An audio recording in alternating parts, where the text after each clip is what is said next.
She owes you money for her daughter's dance lessons. Yes. You claim you're owed $946 and you want $7,200 because it includes interest. I try to be kind to people. That's not being kind. Jennifer Renner is suing her client, Danny Velasquez, for dance class fees. Court coming to order. All rise. Have a seat, please. Hello, Judge. Case 2086, Renner versus Velasquez. Thank you. You're welcome. Miss Renner, you run a dance studio. I do. How long have you had it?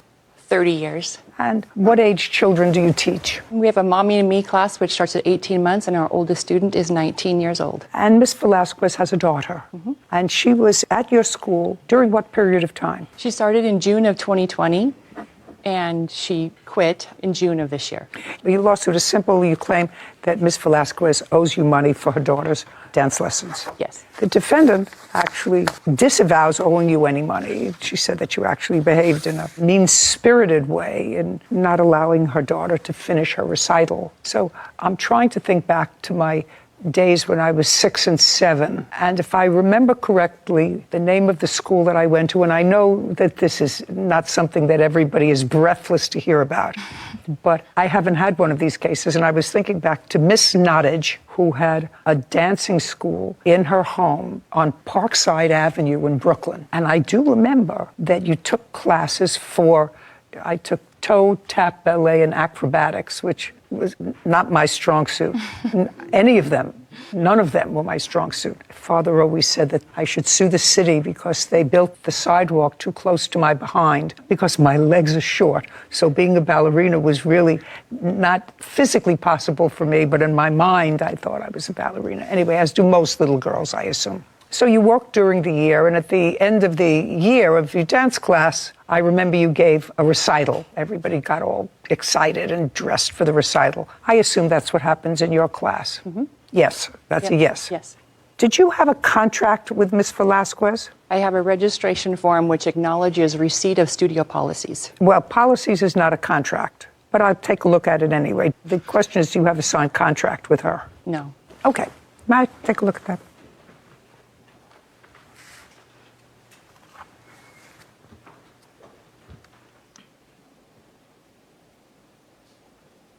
According to these policies, which are not a written contract because she has not signed this document in particular, you say you acknowledge receipt of it. What it mostly is tell them what the instructions are and give you a release of liability. It does indicate here that full tuition is due on the first class of each month. And how much was the tuition for Miss Velasquez's daughter? From January through June, it was $170 a month.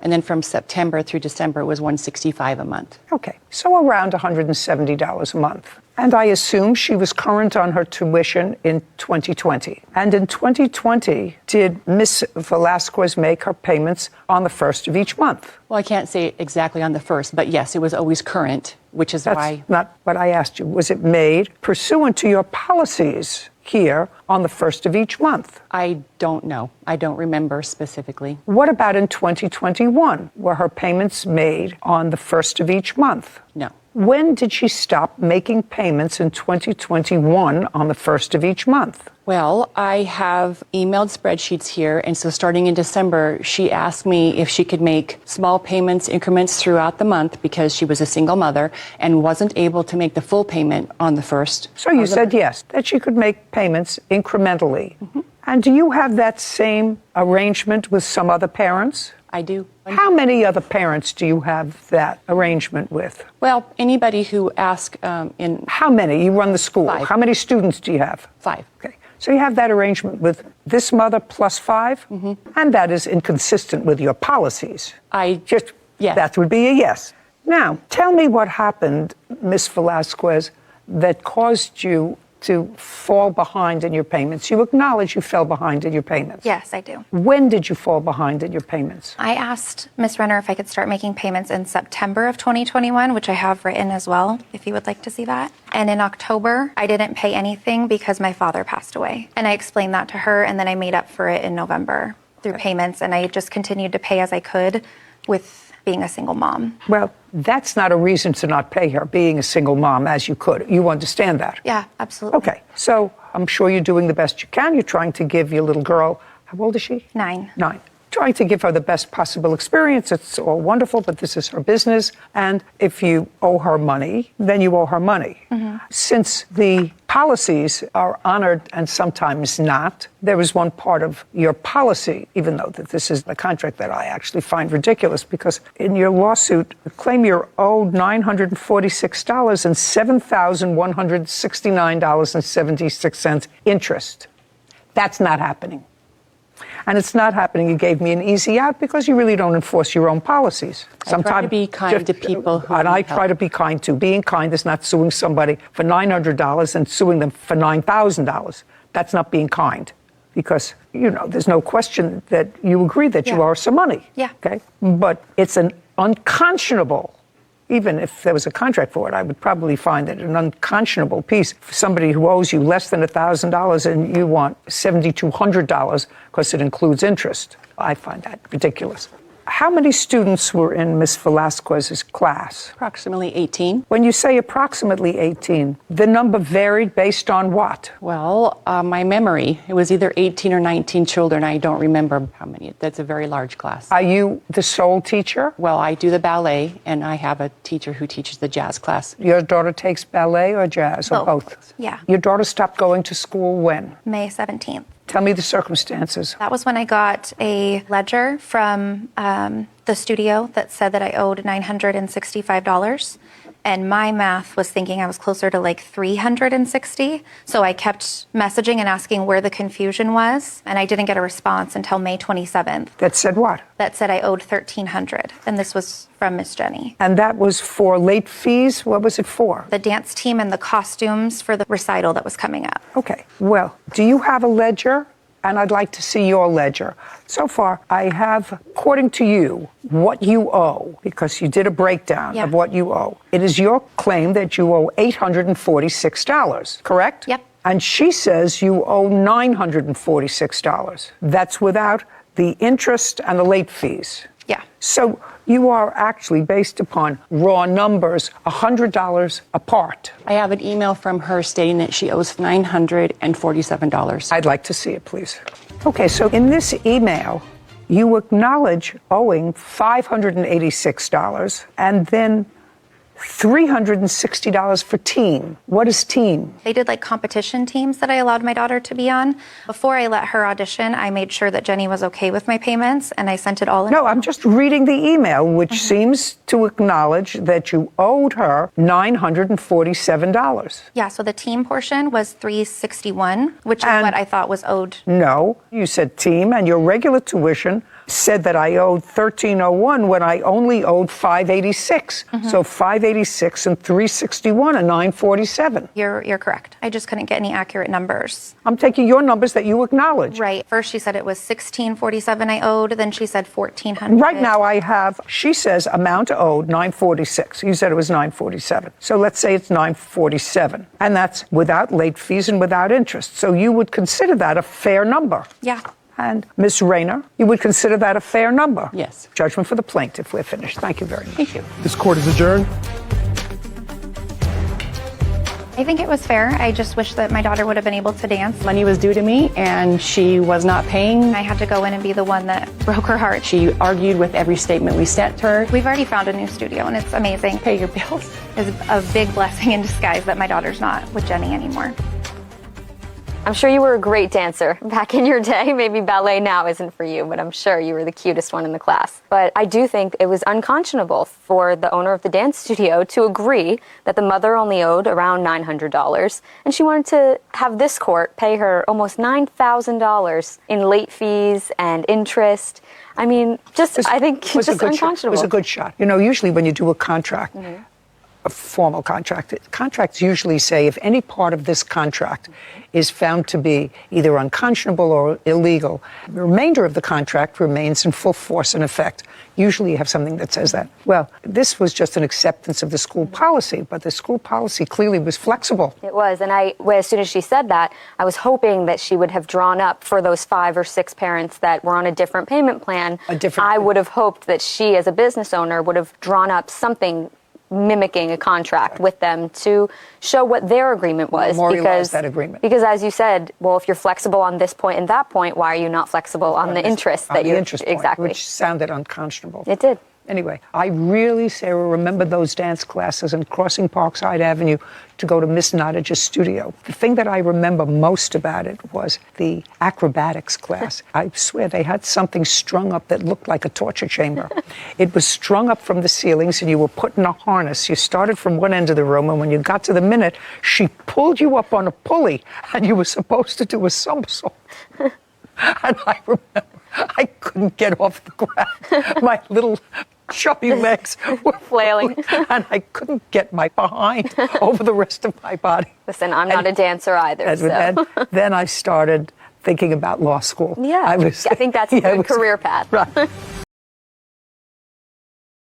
Wow, I love the story that Judy was giving, how that she went for a dance class and she was talking about the acrobatics she tried, and her leg couldn't be lifted because she was scared of running it. You know those acrobatics that they will clip you to a rope and it will take you to the end of the studio and you're supposed to be somersaulting on your way.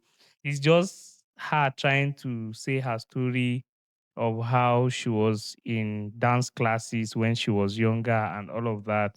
And then she resulted to going back to thinking about her law school days and all of that. So today's case is about a mother who was owing for her child's dance school. And everybody brought his own. She said she owed 800, and but in her thought she owed 300. The plaintiff said she owed 947. But the plaintiff is not just suing for the dance school payment, she's also suing for late fees and interest, which Judge Judy didn't grant to her. And it didn't make sense to me that she will accrue all of that. And I think she was requesting for $8,200 at the end of the day. It didn't make any sense, but it's her choice. She decides what she does with her life and her business. So Judge Judy requested for a contract. Was there a contract signed before the child was enrolled to the school? And then the owner of the school produced a registration form that they signed. And Judge Judy said that's not a contract, it's an acceptance form that school signs for children. Um, how the whole thing happened was that according to the admission form, that's the acceptance form now, you are supposed to pay the tuition every first class of the month. But according to the plaintiff now, she said the mother begged that the daughter be left in school because she's a struggling single mom and her dad just passed, so they should give her a little time to pay off. But at the end of the day, she didn't end up paying off the fees, and then it accrued. And according to the plaintiff, she added late fees and interest. But I really, I really, I really didn't see the need to come up with all these explanations, because it is not an excuse for you not to pay your child's tuition, most especially when she's in a school where the owner of the place is being lenient with you, maybe in the first month, and you kept extending for a longer time. Um, hey, when Judge Judy heard about the late fees and the whole interest thing, she said it wasn't nice of her to do that and all of that. And I believe that it must be a lawyer that must have advised her, gave her legal counsel to add late fees and interest. But be nice to people, at least understand that she's a single mom struggling, trying to just give her daughter the best experience.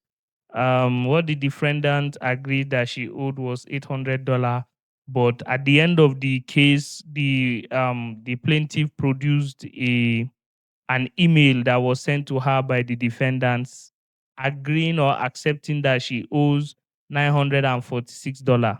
And that was what Judge Judy ended up awarding the plaintiff for the whole for the case.